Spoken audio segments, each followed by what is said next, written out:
2020년 4월 19일 오늘도 이렇게 온라인으로 예배를 합니다. 곳곳에 있는 우리 성도님들 주님의 큰 은혜 가운데 지내시기를 원합니다. 오늘은 회개의 삶이라는 제목으로 디모데전서 1장 12절에서 17절 말씀을 본문으로 전하겠습니다. 디모데전서 1장 12절에서 17절 말씀입니다. 나를 능하게 하신 그리스도 예수 우리 주께 내가 감사함은 나를 충성되이 여겨 내게 직분을 맡기심이니 내가 전에는 비방자요 박해자요 폭행자였으나 도리어 긍휼을 입은 것은 내가 믿지 아니할 때 알지 못하고 행하였음이라. 우리 주의 은혜가 그리스도 예수 안에 있는 믿음과 사랑과 함께 넘치도록 풍성하였도다. 미쁘다 모든 사람이 받을 만한 이 말이여 그리스도 예수께서 죄인을 구원하시려고 세상에 임하셨다 하였도다. 죄인 중에 내가 괴순이라. 그러나 내가 긍휼을 입은 까닭은 예수 그리스도께서 내게 먼저 일체 오래 참으심을 보이사 후에 주를 믿어 영생 얻는 자들에게 본이 되게 하려 하심이라. 영원하신 왕 곧 썩지 아니하고 보이지 아니하고 홀로 하나이신 하나님께 존귀와 영광이 영원 무궁하도록 있을지어다. 아멘. 사람들을 만나지 못하고 또 우리의 일상의 행복, 우리가 예배하는 그런 행복을 잃어버리기도 하는 그런 때입니다.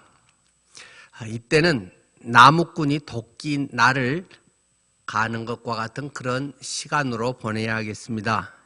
안타까운 기간이지만 말씀과 기도에 집중할 또 좋은 기회 아니겠습니까? 외부적으로 활동하기 어려운 때에는 내부적으로 주님과 깊은 친밀한 관계를 통해서 영적 나이테를 키워가야 하는 시기이죠. 그렇지 않고 그저 환경에 휩쓸려서 따라가다 보면 환경이 바뀌어도 그 사람은 여전히 전에 살던 대로 반복해서 살아가게 되지 않겠습니까? 역사는 반복한다고 합니다. 많은 역사학자들은 인간은 역사를 통해서 별로 배우지 못한다고 말하고 있죠. 엄청난 전쟁의 참화, 세계적 대공황, 또 전염병, 많은 역사적 교훈을 배워서 슬기롭게 피해가기보다는 불행을 반복하는 것이 인류의 역사라고 하는 것입니다.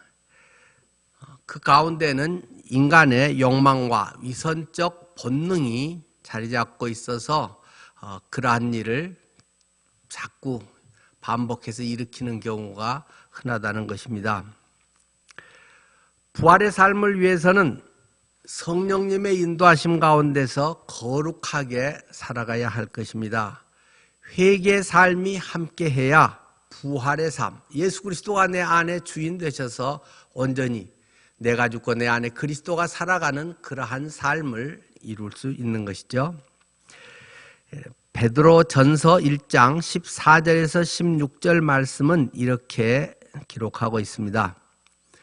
너희가 순종하는 자식처럼 전에 알지 못할 때 따르던 너희 사욕을 본받지 말고 오직 너희를 부르신 거룩한 이처럼 너희도 모든 행실에 거룩한 자가 되라. 기록되었으되 내가 거룩하니 너희도 거룩할지어다 하셨느니라. 이 베드로전서 1장 14절에서 16절 말씀, 내가 거룩하니 너희도 거룩할지어다 하는 구약의 말씀을 다시 베드로는 인용해서 우리에게 교훈하고 있습니다. 디모데전서 4장 5절에 하나님의 말씀과 기도로 거룩하여짐이라.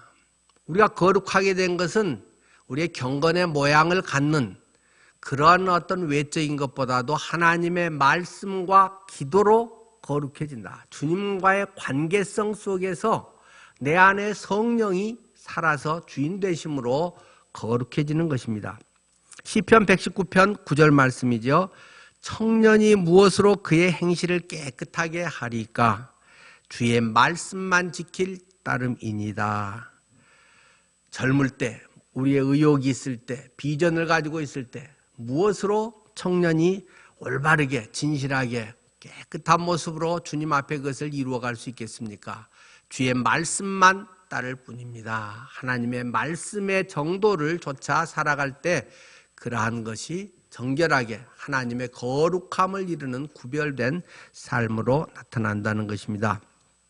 세계 대부흥의 하나로 일컬어지는 영국 웨일즈 대부흥의 단초가 된 로버트의 메시지가 있습니다. 그의 설교가 처음에 비록 미숙했지만 사람들은 그가 전한 하나님의 그 말씀을 듣고 5개월 만에 10만 명 이상이 그리스도께 돌아와 세계 부흥의 놀라운 역사인 영국 웨일즈 지역의 대부흥을 일으켰다는 것입니다. 그의 이 로버트의 첫 이 메시지 내용은 단순합니다. 당신은 생각나는 모든 죄를 하나님께 고백해야 됩니다. 당신의 생활 속에 좋지 않은 습관은 모두 제거해야 됩니다. 당신은 성령님의 인도하심에 즉각 순종해야 합니다.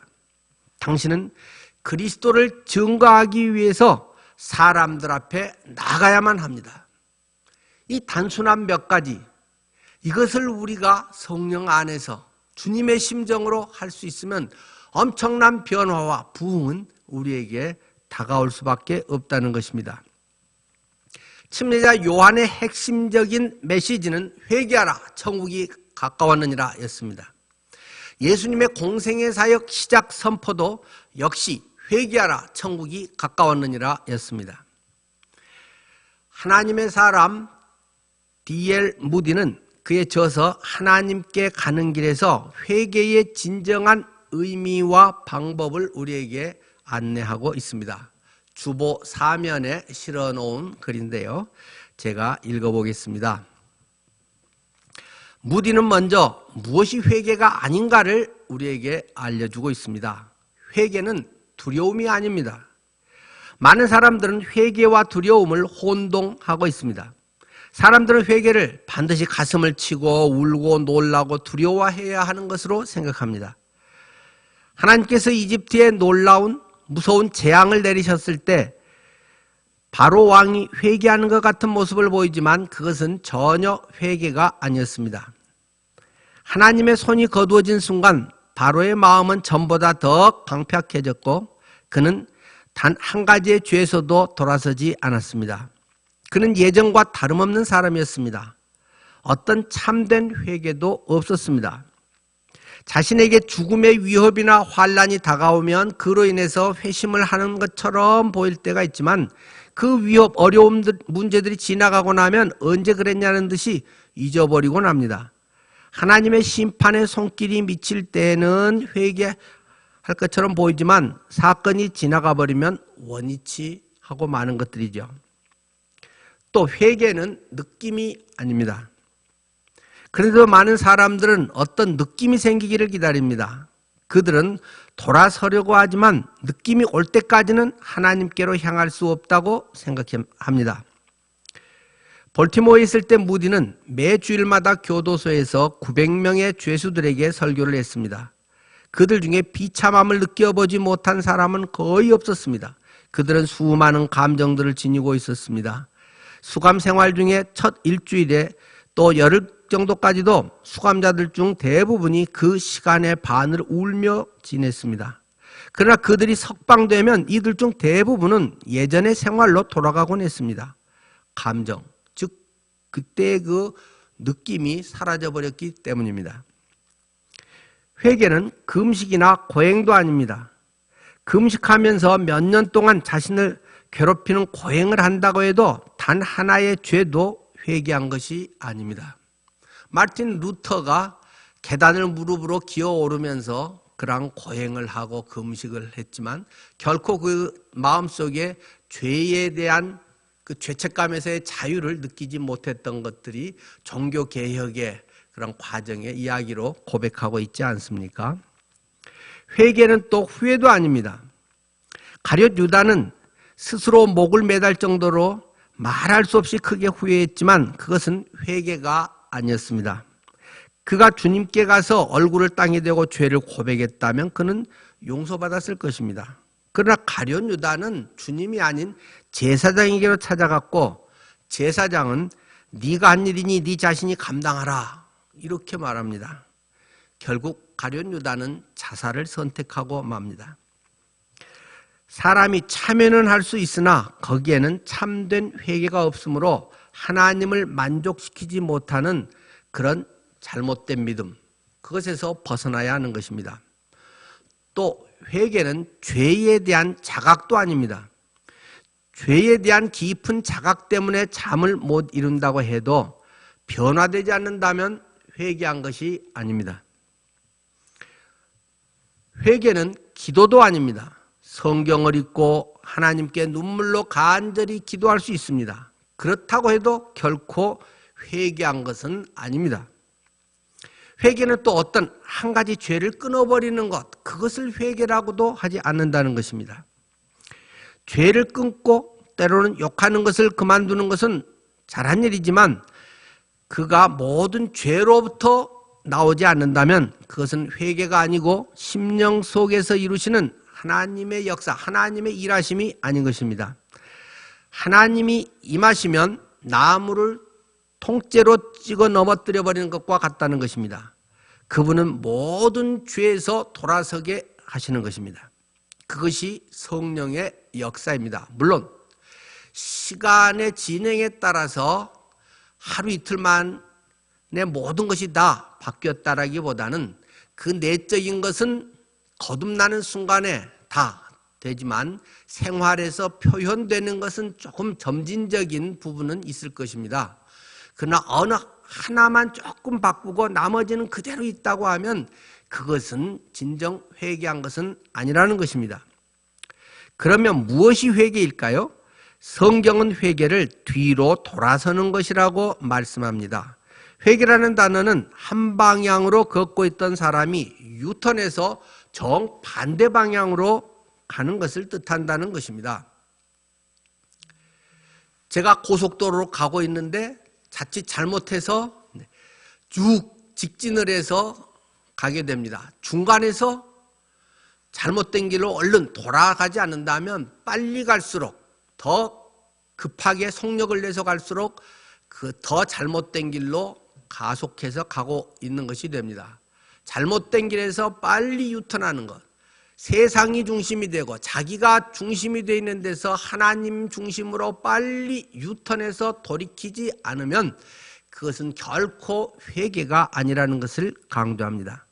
많은 이들은 뜻밖의 다가올 어떤 기적 같은 느낌이나 신비스러운 신앙을 기대하고 있지만 회개는 그런 것이 아니라 정신을 차리고 죄를 등 뒤로 하는 것입니다.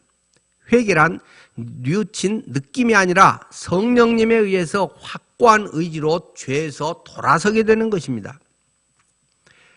사람은 육신, 이 몸을 입고 있으므로 회개하려고 하고 또 구원의 은혜를 받은 뒤로도 죄를 지을 수 있습니다. 그러나 과거의 죄를 향해 가던 사람이 이제는 새 사람이 되어서 죄를 등지고 달려가고 그것이 생활 가운데 구체적으로 표현이 될 수밖에 없다는 것입니다. 회개는 지속적인 사건입니다. 물론 결정적인 회개는 한 번이라고 할 수 있습니다. 주님께로 완전히 돌아서는 것, 죄인이었다가 예수 그리스도를 나의 주인으로 영접하고 돌아서서 계속 가는 걸 회개라고 엄밀한 의미에서는 이야기합니다. 그러나 그 회개의 역사는 지속적으로 우리의 구체적인 생활, 삶 속에서 나타난다는 것입니다. 우리가 그럴 때 자백한다라고도 표현하죠. 요한 1서에서 말하고 있는 것처럼 주님께 자백하고 계속적으로 우리는 주님께 궤도 수정을 하면서 계속 나아가는 것입니다. 그렇지 않은 생각이나 감정이나 이런 것으로 또는 잠깐 작심하고 얼마 동안 좀 바꿨다가 원위치하고 이런 것은 성령 안에서의 진정한 회개라고 할 수 없다는 것입니다. 이는 예수님의 생명, 내 안에 계신 부활하신 예수님이 주인 되어야만 이것은 지속적으로 우리 속에 생명으로 나타날 수 있습니다. 가룟 유다와 베드로, 어떤 면에서 예수님을 판 가룟 유다보다도 3번씩이나 예수님을 저주하고 부인한 베드로의 허물이 더 많다고도 할 수 있습니다. 그러나 가룟 유다는 후회하고 자살해버렸지만 베드로는 참여하고 삶을 완전히 돌이켜서 이제는 자신을 의지하지 않고 온전히 주님만을 의지하고 삽니다. 그래서 그는 결국 십자가에 거꾸로 못 박혀서 순교를 하게 됩니다.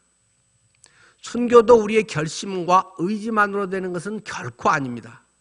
나는 나중에 공산주의가 우리나라를 이렇게 침략해서 지배하면 그때 순교하리라 이렇게 결심한다고 되는 것은 아닙니다. 한순간에 두려움은 우리를 걷잡을 수 없이 사로잡을 수도 있는 것이고 우리의 믿음이라고 하는 것을 우리가 지금의 나의 상태에서 증명해내기는 어려운 것입니다. 주님께서 도와주셔야 합니다. 성령께서 나를 인도해 주셔야 됩니다.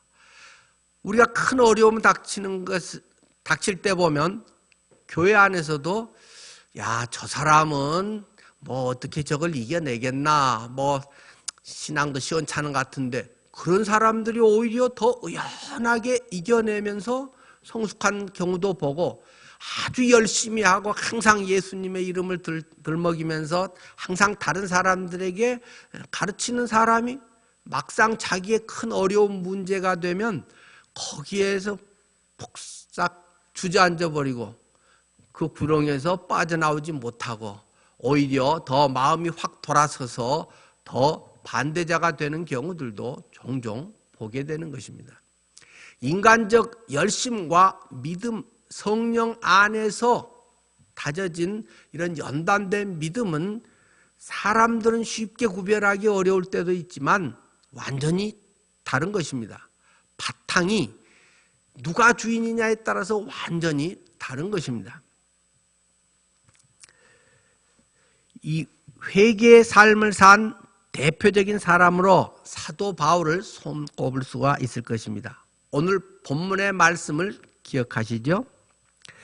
나를 능하게 하신 그리스도 예수 우리 주께 내가 감사함은 나를 충성되이 여겨 내게 직분을 맡기심이니 내가 전에는 비방자요 박해자요 폭행자였으나 도리어 긍휼을 입은 것은 내가 믿지 아니할 때 알지 못하고 행하였습니다. 우리 주의 은혜가 그리스도 예수 안에 있는 믿음과 사랑과 함께 넘치도록 풍성하였도다. 미쁘다. 모든 사람이 받을 만한 이 말이여. 그리스도 예수께서 죄인을 구원하시려고 세상에 임하셨다 하였도다. 죄인 중에 내가 괴순이라. 그러나 내가 긍휼을 입은 까닭은 예수 그리스도께서 내게 먼저 일체 오래 참으심을 보이사 후에 주를 믿어 영생 얻는 자들에게 본이 되게 하려 하심이라. 영원하신 왕 곧 썩지 아니하고 보이지 아니하고 홀로 하나이신 하나님께 존귀와 영광이 영원봉토록 있을지어다. 아멘. 여러분이 잘 아시는 대로 이 디모데 서신, 사도 바울이 그의 아들과 같은 이 목회자 디모데에게 보낸 목회의 지침, 목회 서신이라고 하겠습니다. 거기서 바울은 자신의 이야기를 기록하고 있지 않습니까? 나는 어떤 사람인가? 13절 말씀에 내가 전에는 비방자였다. 나는 전에 박해자였다. 나는 전에 무지막지한 폭행자였다라고 그는 고백하고 있습니다. 인간적으로 보면 어떻게 보면 아주 모범적인 사람이었다고도 할 수 있겠습니다. 신앙의 열심이 특심이었다라고 성경은 암시하고 있습니다. 그는 스데반의 죽음에 저런 이단자들은 때려 죽여야 한다고 생각해서 스데반의 죽음에 직접 가담을 해서 그 현장에 참여하고 사람들의 옷을 맡아주면서 지휘했던 것을 성경은 말씀하고 있습니다. 무식하면 용감하다고, 그는 그것이 진리인 줄 알고 그렇게 자기의 모든 것을 바쳐서 했는데 돌아보면 얼마나 무지한 자였는지 그는 가슴을 치며 통곡할 정도라는 것입니다.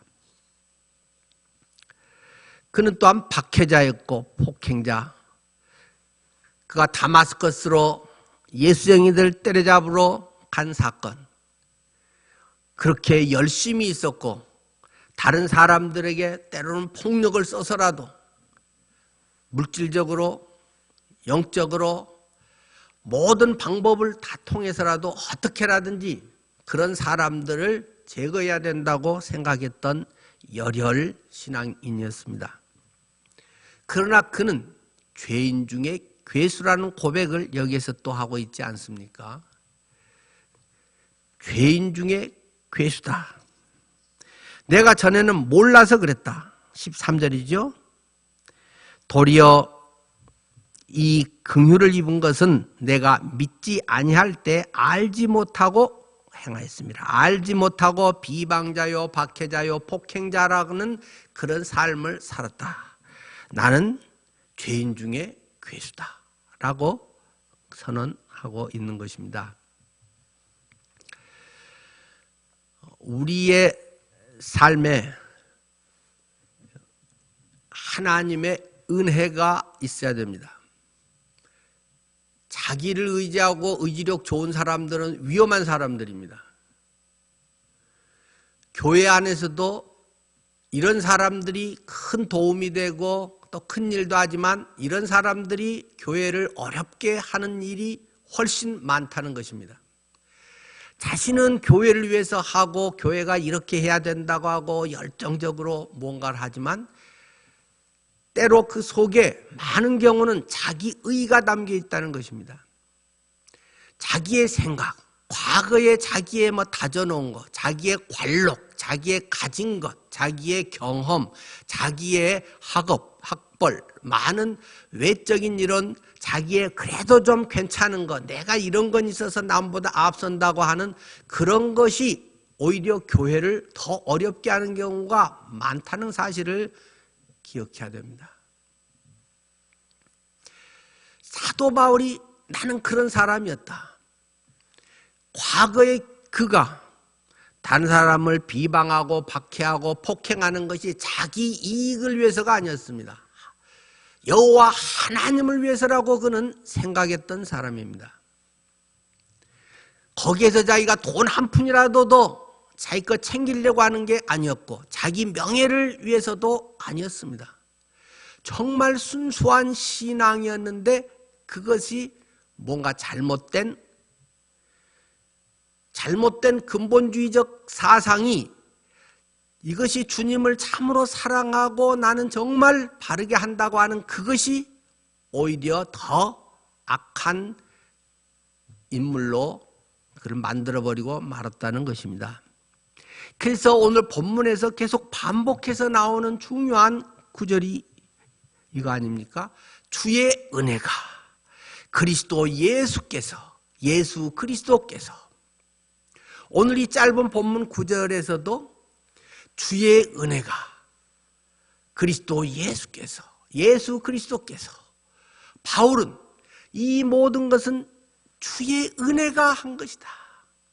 주의 은혜가 나같이 편협되고 고집세고 자기 의에 사로잡혀 있고 자기가 더 남보다 앞섰다고 생각하고 남을 늘 가르치려고 하고 이러한 내 모습은 오히려 죄인 중에도 괴수와 같은 그런 존재임을 깨닫게 되고 아하 주의 은혜가 나를 새롭게 합니다. 그리스도 예수께서 나를 사람 만들어 주셨습니다. 예수 그리스도가 이 모든 것의 중심입니다 하는 것을 고백한다는 것입니다. 14절이죠. 우리 주의 은혜가 그리스도 예수 안에 있는 믿음과 사랑과 함께 넘치도록 풍성하였도다. 15절에도 미쁘다 모든 사람이 받을 만한 이 말이여 그리스도 예수께서 죄인을 구원하시려고 세상에 임하셨다 하였도다. 그리스도 예수께서 나 같은 죄인을 구원하기 위해서 이 땅에 오셨다.